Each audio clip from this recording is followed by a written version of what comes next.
इस कहानी की शुरुआत में एक जॉइंट फैमिली होती है जिसमें दो भाई और उसकी दो पत्नियां और उसके साथ उसकी माँ रह रही होती है।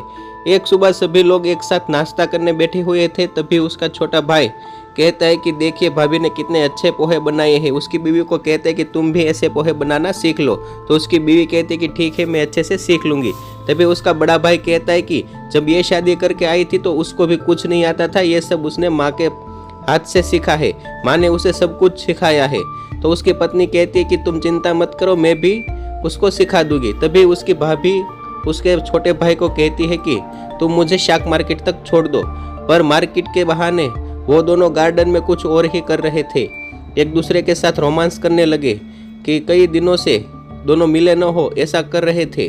तभी उसकी बीवी का वीडियो कॉल आ जाता है और कहती है कि तुम्हारी ऑफिस से कॉल आया है, तुम अभी तक नहीं पहुँचे। तो वो बोला कि गाड़ी खराब हो गई है, मैं थोड़ी देर में ही पहुँच जाऊँगा। तभी उसकी भाभी कहती है कि अब चलो, बहुत देर हो गई है, तुम मुझे मार्केट में छोड़ दो।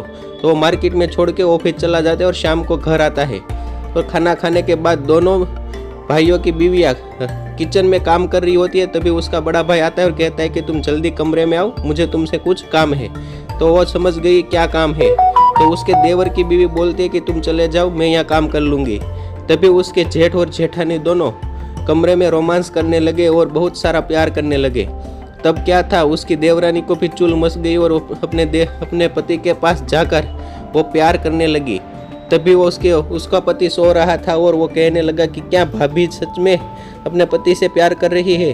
तो वो खड़ा होने पानी पीने के बहाने खड़ा हो गया और उसके भैया के कमरे में जाके जागा तो वो दोनों एक दूसरे से प्यार कर रहे थे। तभी उसको बहुत ही रोमांस हो गया और दूसरे दिन जब वो ऑफिस गया था तो ऑफिस से जल्दी घर पर आ गया और सीधे अपनी भाभी को कस के पकड़ लिया और भाभी चिल्ला उठी। तब उसकी सास ने पूछा कि क्या हुआ बहू। तो वह बहू बोली कि कुछ नहीं, चूहा था। तो वो दोनों देवर और अपनी भाभी एक दूसरे के साथ रोमांस करने लगे और ढेर सारा प्यार करने लगे। तो उसकी भाभी बोली कि तुम रुको, यहाँ पर कोई आ जाएगा। तो उसका देर बोलता है कि नहीं, कोई भी नहीं आएगा। तभी जब वो सेक्स कर रहे थे तो उसकी बीवी आ जाती है और उसकी बीवी ने सब कुछ देख लिया होता है, पर वो कोई रिएक्ट नहीं करती है, पर मन ही मन बहुत दुखी होती है। तो वो वहाँ से चली जाती है। जब उसकी जेठानी बाहर आकर देखती है कि वो आ गई है तो वो कहती है कि मैं तुम्हारे लिए चाय बना देती हूँ। एक सुबह की बात है, सब लोग मंदिर जाने के लिए रेडी हो रहे थे। तब उसकी जेठानी बोली कि नहीं, मैं मंदिर नहीं आ सकती हूँ क्योंकि मैं टाइम में हो गई हूँ। तो जो उसकी देवरानी थी वो भी बोली कि मेरे पति भी नहीं आ सकते, उसकी तबीयत खराब है। तो सब लोग मंदिर चले जाते हैं। तब वो दोनों कमरे में अकेले रहते हैं, पूरे घर में अकेले होते हैं। तो क्या था, उन दोनों को यही चाहिए था। कितने दिनों की तड़प आज उसको मिटानी थी। उसके कुएं का पानी ये देवर निकालने वाला था। दोनों एक दूसरे के साथ रोमांस कर रहे थे। तभी उसकी बीवी आ जाती है और वह कहती है कि मुझे तुम पर शक तो कई दिनों से था, पर मुझे सबूत चाहिए था। तो उसने कैमरे में सब कुछ रिकॉर्ड कर लिया था। तभी पूरे घर के सामने उसने बोला कि मुझे न्याय चाहिए, मैं तुम सबको बर्बाद कर दूंगी, पुलिस में अब मैं जाऊंगी। तो उसकी सास कहती है कि नहीं बेटा, ऐसा कुछ मत करो, घर की बात है, घर के अंदर ही समाप्त कर दो। तो उसका पति के पास जाती है और कहती है कि तुमने ये क्या कर दिया, मेरी ज़िंदगी क्यों बर्बाद कर दी। तब वो उसके जेठ जी को कहती है कि तुम तो कुछ बोलो। तो उसका जेठ जी बोलता है कि ठीक है, मैं अब कुछ बोलने वाला हूँ। तुमने मेरी बीवी के साथ सुहागरात मनाई है तो मैं तुम्हारी बीवी के साथ सुहागरात मनाऊंगा। तो कोई मानने के लिए तैयार नहीं था। तो उसके जेठ ने उसकी माँ को कहा कि मैंने जो निर्णय लिया है वो ठीक है कि नहीं। तो उसकी माँ ने कहा कि हाँ, तुम्हारा निर्णय बिल्कुल सही है, जाओ तुम सुहागरात मना लो। तब वो जेठ जी अपनी ही भैया की बीवी के साथ सुहागरात मनाने के लिए चले जाता है। जब वो कमरे में जाता है तो अपनी भैया की बीवी के साथ ज़बरदस्ती करता है, पर उसके भैया की बीवी मानने के लिए रेडी नहीं होती है। फिर भी वो ज़बरदस्ती उसको परेशान करता है और उसकी बीवी वहाँ से चली जाती है। पर उसका छोटा भाई भी उसको पकड़कर रखता है और उसकी बीवी को कहता है कि तुम उसको बांध दो अपने कमरे में और खाना भी मत देना। तभी उसकी सास भी कहती है कि हाँ, उसको खाना मत देना, तभी उसकी अकड़ ठिकाने पर आएगी। उसको थोड़े दिन के लिए एक अंधेरे कमरे में बंद कर दिया और खाना पीना सब कुछ बंद कर दिया।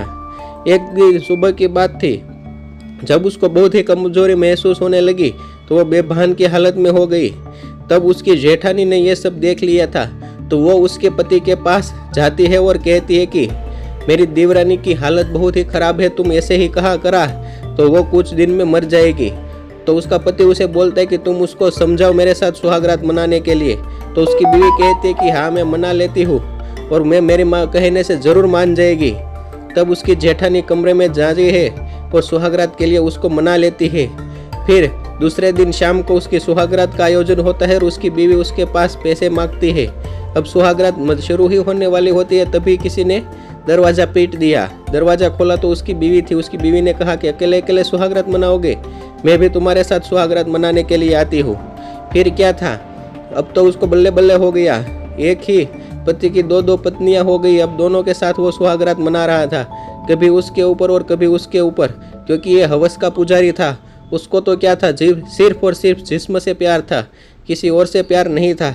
उसको सिर्फ जिस्म चाहिए था। अब उसको तो मज़ा आ गया और दोनों एक दूसरे से सुहागरात मनाने लगे। तब उसकी बीवी देखती है और पीछे से चूड़ी का घा मार देती है और अपने पति को मार डालती है, क्योंकि ये उसने पहले से ही प्लान, देरानी जेठानी ने पहले से ही प्लान बनाया हुआ होता है कि मैं मेरे पति को ख़त्म कर दूंगी, हमेशा के लिए उसको मार दूंगी। अब यह प्लान उसको सुहागरात के दिन अप्लाई करना होता है और सुहागरात के दिन उसने ये अंजाम दे दिया और ऊपर 10 से 12 चूड़ी के घा उसके पति को उसने मार दिए और उसको हमेशा के लिए ख़त्म कर दिया। अब क्या था, उसके पति और उसके बाहर उसका भैया और उसकी माँ देख रही थी और दरवाज़ा पीट रही थी, पर उसको अंदर से दरवाज़ा नहीं खोला और अंदर वो दरवाज़ा तोड़कर आ गई। फिर उसने अपनी देवरानी को वहाँ से भगा दिया और कहा कि यह तुम किसी भी आगे बढ़े तो मैं तुमको मार दूंगी, सब कुछ खत्म कर दूंगी। पर वो उसकी जेठानी बोलती है कि यह सब मेरी वजह से हुआ है, तो इसका फैसला मैं ही लूँगी, और अपने पेट में वो चूड़ी घुसा देती है और मर जाती है।